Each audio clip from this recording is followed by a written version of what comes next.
नमस्कार दोस्तों, आज हम बात करने वाले हैं यूपीपीसीएस मेंस जनरल हिंदी के बारे में। ये जो प्रश्न पत्र है 150 अंकों का होता है और ये मेंस पेपर में मेंस परीक्षा में आपको स्कोरिंग करने में बहुत ही हेल्पफुल होता है। मेंस में नंबरों को बढ़ाकर आपको आपके लक्ष्य तक पहुंचाने में इसका बहुत बड़ा रोल होता है और 3 घंटे में ये करना होता है। और अगर हम इस पेपर को समझें तो ये देखेंगे हम कि ये पेपर जो है इसको अगर 2 भागों में बाँट लिया जाए तो 2 भागों में बाँटने पर इसका देखते हैं कि 2 भागों में बाँटेंगे तो एक तरफ 90 नंबर होते हैं और एक तरफ 60 अंक होते हैं। अगर हम 60 अंकों की बात करें, तो 60 अंकों में 2 गद्यांश आते हैं। जैसा ये गद्यांश पढ़ना है और इसको पढ़कर इसका पूरा अर्थ निकाल कर इसमें कुछ क्वेश्चन आंसर दिए जाते हैं, उन क्वेश्चन आंसर को हल करना होता है। जैसे हम इसमें देख सकते हैं, पहले गद्यांश में आपको आशय बताना है गद्य का अपने शब्दों में। कुछ वाक्यांश दे देता है, उसके बारे में बताना होता है और उन पंक्तियों की जो रेखांकन पंक्तियाँ हैं, जैसे ये ऊपर अंडरलाइन करी हुई पंक्तियाँ हैं, उसका अपने शब्दों में अर्थ यानी व्याख्या करनी होती है। ऐसे ही दूसरा एक पैराग्राफ होता है, इस पैराग्राफ को आप देख सकते हैं, ये दूसरा पैराग्राफ है और इसमें भी अच्छा एक चीज़ और है इसमें, ये जो आपको बताना होता है जैसे गद्यांश अपने शब्दों में बताइए, तो ये 5 नंबर का है, ये भी 5 नंबर का और जो व्याख्या करनी होती है वो 20 नंबर की होती है। ये क्वेश्चन आपका 30 नंबर का होता है।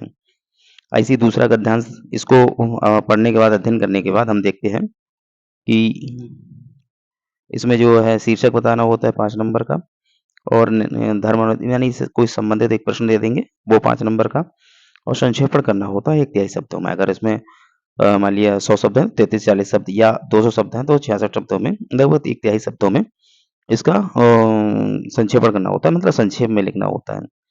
उसके बाद ये हो गया आपका, ये भी आपका रहेगा 30 नंबर का, तो 30-30 60 नंबर पहला टॉपिक आपका कंप्लीट हो जाता है।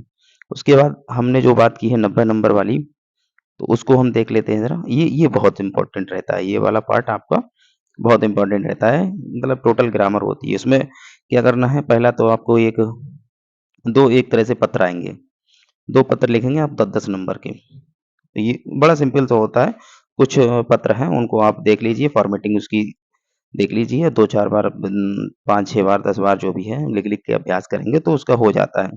उसके बाद आपको विलोम शब्द आएँगे 10 नंबर का, यानी एक विलोम शब्द 1 नंबर का।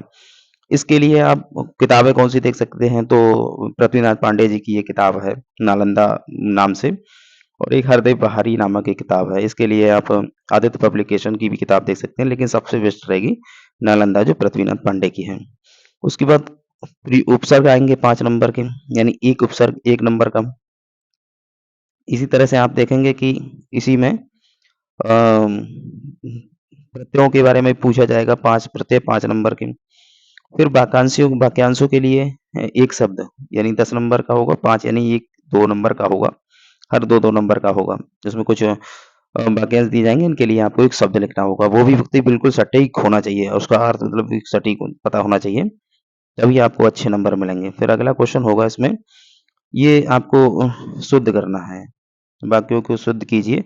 ये 5 वाक्य हैं, गलत दिए हैं, 1 वाक्य 1 नंबर का है। अगर आप एक शुद्ध करके लिख देते तो आपको 1 नंबर मिल जाएगा।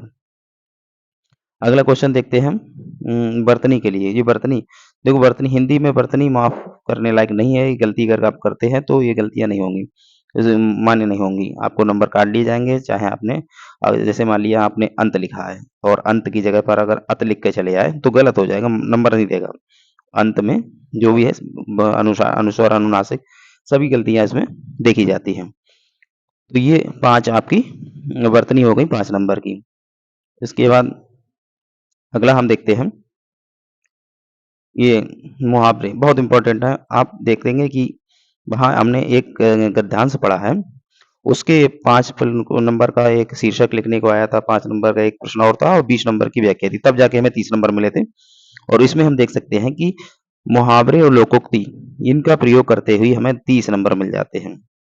तो ये कुछ मुहावरे लोकोक्तियाँ दी गई हैं, उनको अपने अर्थ में लिखकर प्रयोग करना है। अर्थ बिल्कुल सटीक आना चाहिए और इनके लिए आप पीवाईक्यू देख सकते हैं कि आयोग ने कौन-कौन से ज़्यादा पूछे हैं, उनको अगर अभ्यास करेंगे तो आप समझ जाएँगे कि कहाँ से कौन-सा मुहावरा, कौन-सी लोकोक्ति आएगी।